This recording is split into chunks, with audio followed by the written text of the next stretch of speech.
করাতে আমি মোটেই রাজি নই। ওয়াই রাজা, আমরা জমির ভালো দাম দিবে। মহারাজ, আমি বলছিলাম কি, ভালো দাম পেলে ওদের কাছে কিছু জমি বিক্রি করে দিতে অসুবিধে কোথায়? ইয়েস, মন্ত্রী ঠিকই বলিয়াছে। আমরা তো সব ল্যান্ড চাইতেছি না, সামান্য কিছু হইলেই আপাতত আমাদের চলিয়া যাইবে। হ্যাঁ, এখন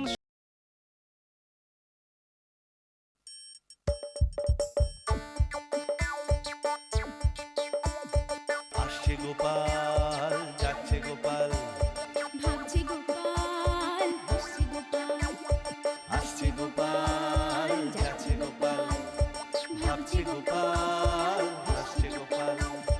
যুগের পরে যুগ কেটে যায়, মানুষ তাকে ভোলে না। যুগের পরে যুগ কেটে যায়, মানুষ তাকে ভোলে না।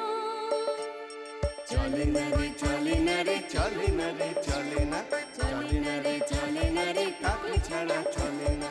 কে সে? পরিচয় কি তার? হাসির রাজা, জ্ঞানের রাজা, রসিক রাজা গোপাল ভাঁড়। হাসির রাজা, জ্ঞানের রাজা, রসিক রাজা গোপাল ভাঁড়। হাসির রাজা, জ্ঞানের রাজা।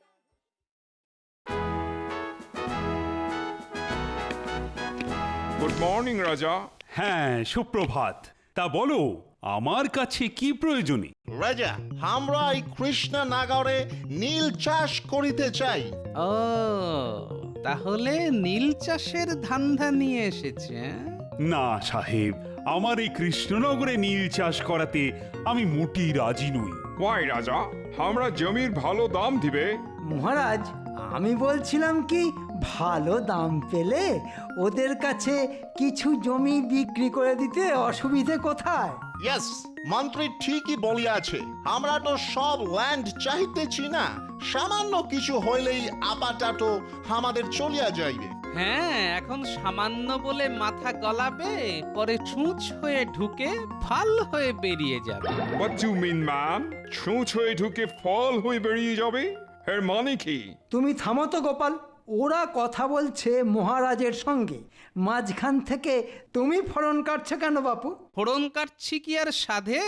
এইসব সাদা চামড়ার বিদেশিরা যে কি জিনিস তা আমার ভালো করে জানা আছে। কিন্তু ওরা তো আর খালি হাতে জমি চাইছে না, দস্তুর মতো পয়সা দিয়ে জমি কিনতে চাইছে। ওখানেই তো আমার আপত্তি মহারাজ।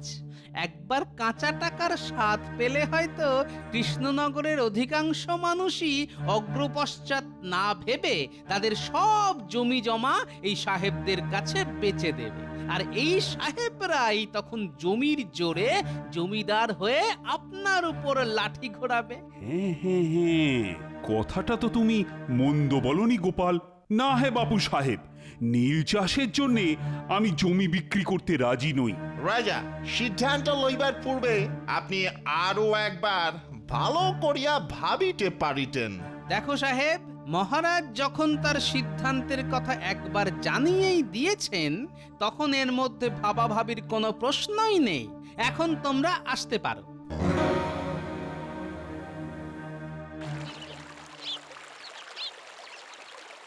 সাহেব, ও সাহেব, সাহেব, আরে মন্ত্রী, কি ব্যাপার?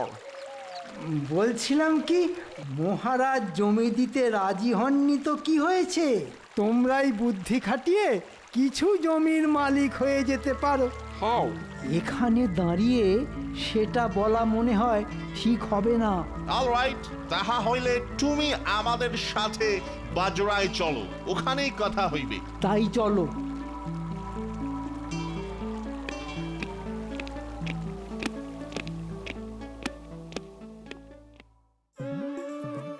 আরে ও রামুর মা, রামুর মা, বাইরে এসো, বাইরে এসো, দেখে যাও, দেখে যাও এবার কি ফসলটাই না ফলেছে।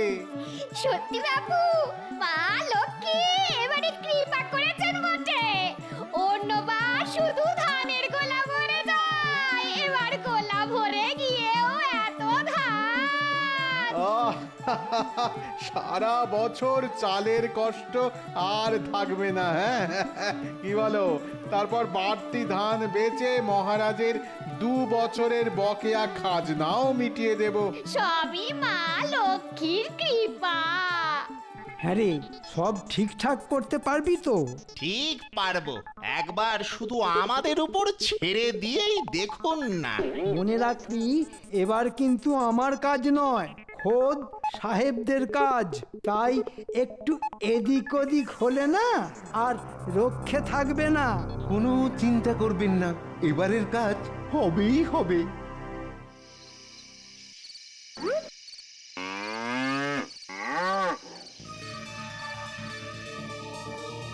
মনে হয় সকলেই ঘুমিয়ে কাদা। এবার নে চটপট ধানের গোলায় আর মাটিতে রাখা সব ধানে আগুন ধরিয়ে দে।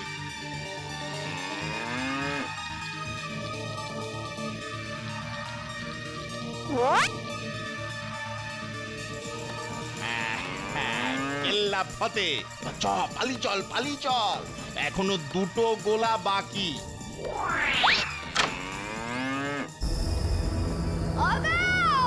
আমাদের সব ধানে যে আগুন ধরে গেছে গো! হায় হায় হায়, আমার এত কষ্টের সব ধান যে জ্বলে পুড়ে খাক হয়ে গেল।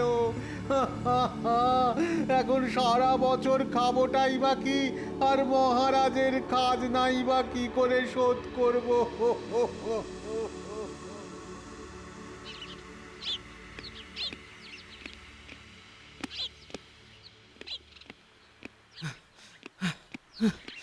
মহারাজ, আরে গোপাল, এই সাত সকালে হাঁপাতে হাঁপাতে কোথা থেকে এলি? খুব একটা সাংঘাতিক কাণ্ড ঘটে গেছে মহারাজ। কি কাণ্ড? কাল গভীর রাতে 3 জন চাষির গোলায় আগুন ধরে গিয়ে সব ধান পুড়ে গেছে। সে কি, কি করে পুড়লো? সেটাই তো রহস্য মহারাজ। বেচারিদের কত কষ্টের ধান, এখন সারা বছর ধরে খাবেই বা কি, আর আপনার খাজনা মেটাবেই বা কি করে? না না গোপাল, অসহায় মানুষগুলোর জন্য কিছু তো একটা করা দরকার। এক্ষুনি কিছু করার দরকার নেই মহারাজ।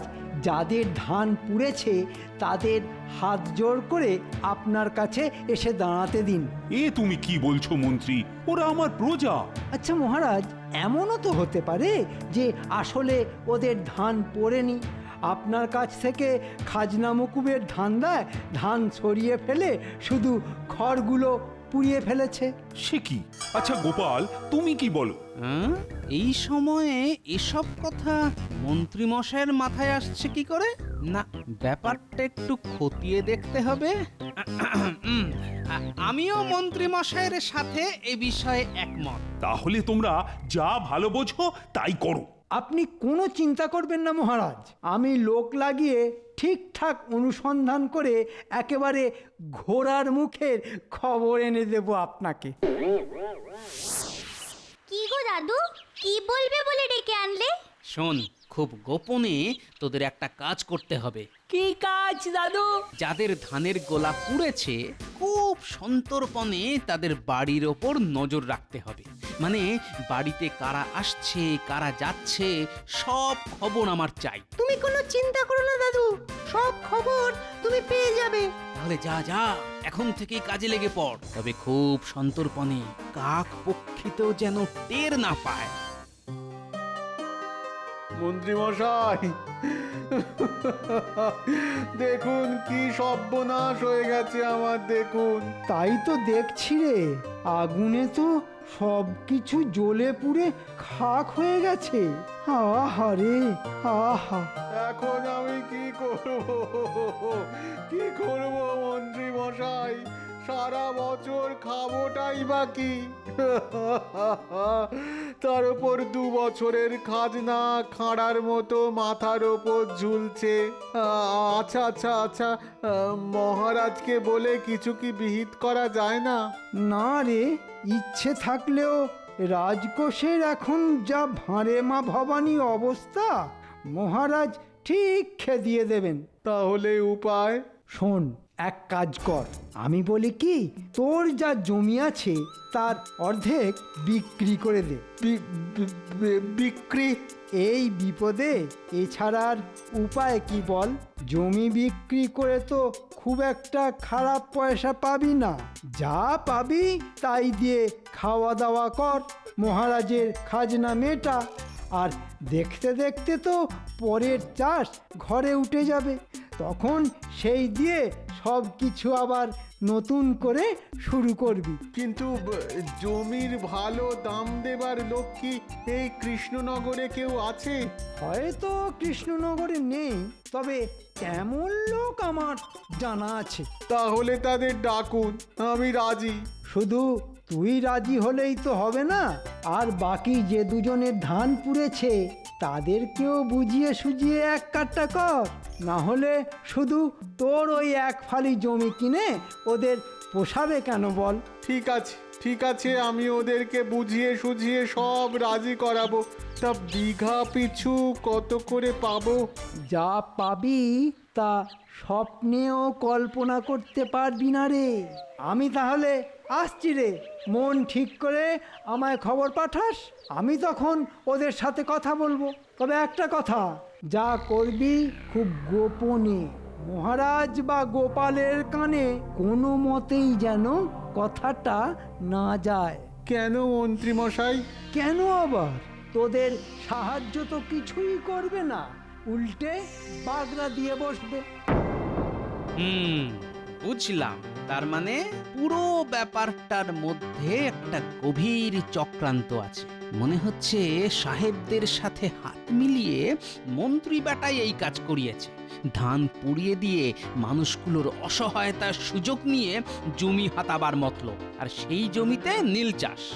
দাঁড়াও, তোমাদের আমি হাড়ে দুব্বো ঘাস চাষ করে ছাড়ব। এরপর আমাদের কি করতে হবে দাদু? যেমন নজর রাখছিস তেমন নজর রেখে যা, আর তেমন কিছু ঘটলে আমায় খবর দিতে ভুলবি না। ঠিক আছে। কি গো হরি, মন্ত্রী মশাইয়ের লোক আসবে তো? হ্যাঁ হ্যাঁ হ্যাঁ, আসবে। মন্ত্রী মশাই নিজের মুখে যখন বলেছেন তখন ঠিক আসবে। ওই তো মনে হয় আসছে। কিন্তু চাদরে সারা শরীর ঢাকা কেন? সে কি করে জানবো? Who is Hari? হরি কোন আছে? আমি ভিতরে চলো।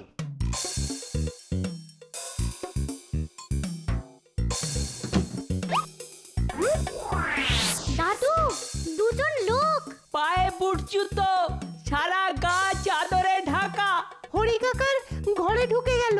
তার মানে পাখি খাঁচায় ঢুকেছে। ঠিক আছে, তোদের কাজ শেষ, তোরা আবার ওখানে গিয়ে দাঁড়িয়ে থাক। আমি সেনাপতি আর রক্ষীদের নিয়ে যাচ্ছি। এই নাও টাকা। টাকা লইয়া এই পেপারে আঙ্গুলের টিপ ছাপ দিয়া দাও।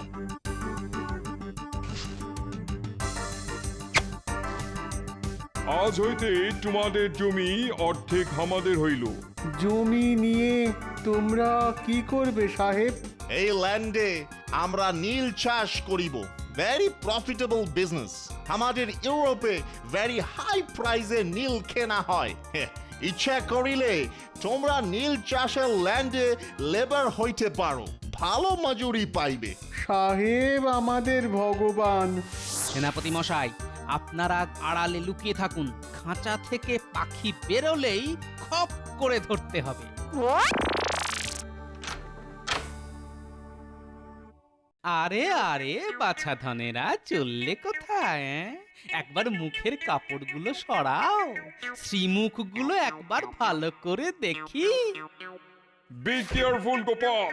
তার আগে নিজের ম্যাও সামলাও সাহেব। সেনাপতি মশাই, এক্ষুনি এই সাহেব দুটোকে কারাগারে আটকে রাখুন। কেন কারাগার কেন? আমরা কি করিয়াছি? সে না হয় কাল রাজসভায় মহারাজের সামনেই কবুল করবে। সাহেব, এটা আমার কাছেই রেখে দিলাম, কেমন? সেনাপতি মশাই, আর একটা কাজ করতে হবে। যেমন করেই হোক আজ রাতের মধ্যেই বটা ঘটাকে পাকড়াও করতে হবে, আর পারলে। বুঝতে পেরেছি, আড়ং ধোলাই দিয়ে পেটের কথা বের করা, এই তো? চলো সাহেব, এখন ওই মামার বাড়ি চলো। চলো চলো। কি হলো গোপাল দাদা, কি হলো? আমরা তো কিছুই বুঝতে পারছি না। কাল রাজসভায় এলেই সব জানতে পারবে। সাবাস আমার খুদে পল্টন, দারুণ কাজ করেছিস। কি ব্যাপার গোপাল, ফসল পোড়া চাষিরা তো আমার কাছে আর সাহায্য চাইতে এলো না। কোন মুখে আর আসবে মহারাজ? আমি অনুসন্ধান করে দেখেছি যে আমার অনুমানই ঠিক। খাজনা মুকুবের ধান্দায় বেটারা খড় পুড়িয়ে ধান বলে চালাবার চেষ্টা করছিল। জানতে পেরে বেটাদের যা করকে দিয়েছি না। তাই নাকি? তাহলে তো হরিচাষি ও বাদবাকিদের ডেকে পাঠাতে হয়। প্রহরী, যাও যাও দেখি ওদের ডেকে নিয়ে এসো। সর্বনাশ, ওদের আবার ডেকে পাঠাচ্ছে কেন? হ্যাঁ, গোপাল কি তাহলে সব কিছু জেনে গেছে? যা ঘটেছে সব মহারাজকে খুলে বলো। আগে মহারাজ, হঠাৎ আগুন লেগে সব ধান পুড়ে যাবার পর আমি আপনার কাছেই আসছিলাম, কিন্তু মন্ত্রীমশাই বললেন যে রাজকোষের ভাঁড়ে মা ভবানী অবস্থা, মানে উনিই তো তখন সাহেব খদ্দের ঠিক করে দিলেন। তাই সংসারের অভাব আর আপনার খাজনা মেটাতে ওই গতকাল আমরা তিনজনে সাহেব খদ্দেরদের কাছে আমাদের জমির অর্ধেক বিক্রি করে দিয়েছি মহারাজ। সে কি, আমি ওদের তাড়িয়ে দেবার পরও ছল করে ওরা জমি হাতিয়ে নিল? মন্ত্রী! মিথ্যে কথা মহারাজ, মিথ্যে কথা। আমাকে ফাঁসাতে গোপালের এটা নতুন কোনো চাল। তাহলে সাহেবদের ডাকা হোক। সেনাপতি মশাই!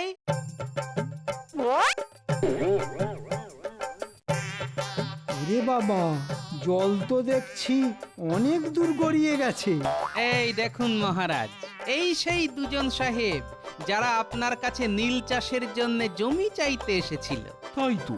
আপনার কাছ থেকে জমি না পেয়ে মন্ত্রী মশাইয়ের কুটবুদ্ধিতে এদের ফসল পুড়িয়ে দিয়ে। থাক, আর বলতে হবে না সাহেব। মিঠে কথা। তাহলে এটা কি সাহেব? নিন মহারাজ, কাগজের লেখা ভালো করে পড়ে দেখুন। মন্ত্রী এইভাবে দেশের মানুষকে বিপদে ফেলে দেশের জমিকে বিদেশিদের কাছে তুমি বিক্রি করে দিতে চাইছিলে? আমি কিছু জানি না। আমি যে কিছু করেছি তার প্রমাণ কোথায়? রক্ষী! এ তো বটার ঘটা। কিরে, মহারাজের সামনে নিজেদের মুখেই সব স্বীকার করবি নাকি আরো দাওয়াই দিতে হবে? হ্যাঁ, না না না না, সব বলছি। ওই মন্ত্রী মশাইয়ের কথায় আমরা ধানে আগুন লাগিয়ে দিয়েছিলাম। বাবা বাবা, কি পাজি, দেশের জমি নিয়ে ধরেছে বাজি।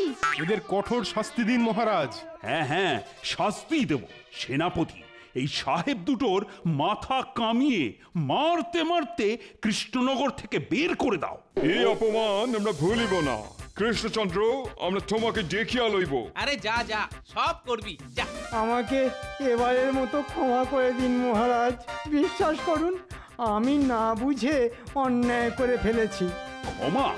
তোমাকে ক্ষমা? এই এই কে আছো? মন্ত্রীকে অন্ধকার কারাগারে বন্দি করে রাখো। হায় হায় হায় হায়, মন্ত্রী হয়েও আজ আমি কারাগারে। কবে যে মুক্তি পাবো কে জানে। মন্ত্রী মশাই, আমি এখনই আপনাকে মুক্ত করে দিচ্ছি। যান, এই রাতের অন্ধকারে কৃষ্ণনগর থেকে পালিয়ে যান। আপনাকে দেখতে পেলেই মহারাজ একেবারে খেচাং।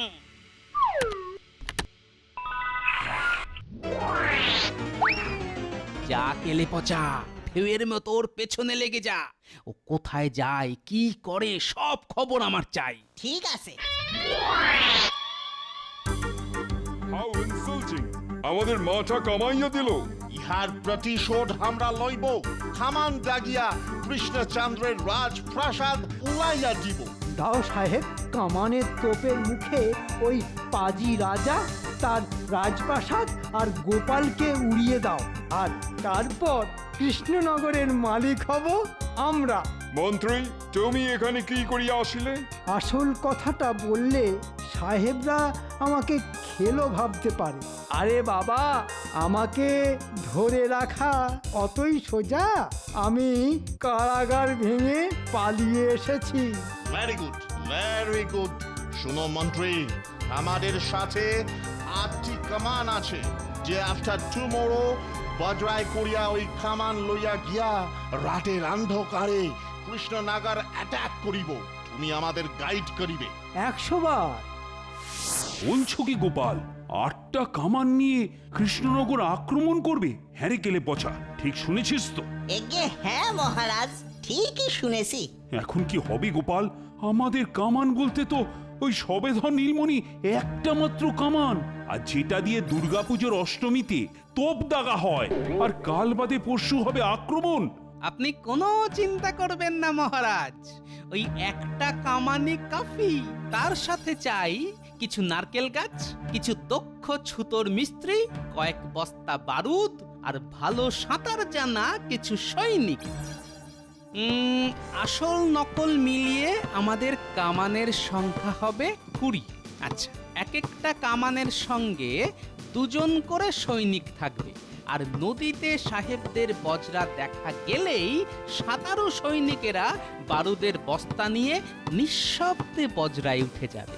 আমরা এখান থেকে কামান দাগলেই বজরায় তোলা সব বারুদে আগুন ধরিয়ে দিয়েই জলে ঝাঁপিয়ে পড়বে। মনে রাখবে, সব কিছু যদি ঠিকঠাক হয় তাহলে মা ভবানীর কৃপায় জয় আমাদের নিশ্চিত। উহ, কি অন্ধকার! খালি চোখে কিছু দেখিতে পাওয়া যাইতেছে না। ও মাই গুডনেস, গঙ্গার ঘাটে অনেক কামান। গঙ্গার ঘাটে অনেক কামান মানে কত? Near about 20। সর্বনাশ, আমাদের আসার খবর ওরা পেল কি করে? আর যদিও বা পেল, একদিনের মধ্যে এত কামানই বা জোগাড় করলো কি করে? কি করিয়া পেল সেটা তো তুমিই বলিবে। এখন তো আমার মনে হইতেছে যে তুমি কৃষ্ণচন্দ্রের চর হইয়া আমাদের দলে ভিড়িয়াছিলে। তুমি আমাদের সব খবর ওদের সাপ্লাই করিয়াছ। উহাকে জলে ফেলিয়া দেওয়া হোক। Go to hell!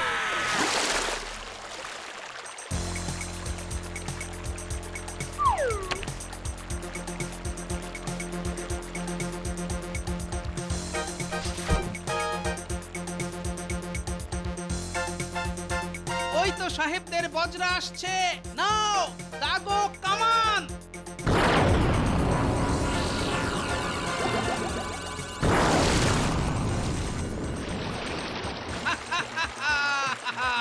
আমরা জিতে গেছি, আর সাহেবরা গেছে গোল্লায়। জয় মা ভবানীর জয়। ধন্য গোপাল, আজ তোমার জন্যই কৃষ্ণনগর বিদেশি শত্রুদের হাত থেকে বেঁচে গেল। শুধু আমার জন্য নয় মহারাজ, এ অসাধ্য সাধন করেছে কৃষ্ণনগরের সৈনিক, দক্ষ ছুতরের দল আর কেলে পচা।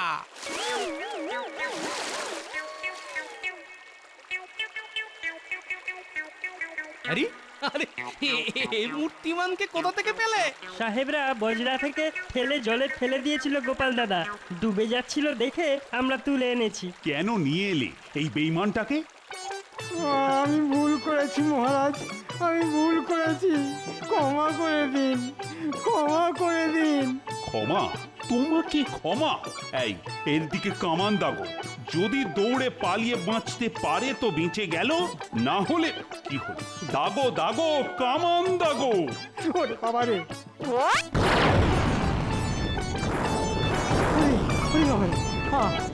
ওরে বাবা রে। আসছে গোপাল, যাচ্ছে গোপাল, ভাবছে গোপাল, হাসছে গোপাল। যুগের পরে যুগ কেটে যায়, মানুষ তাকে ভোলে না।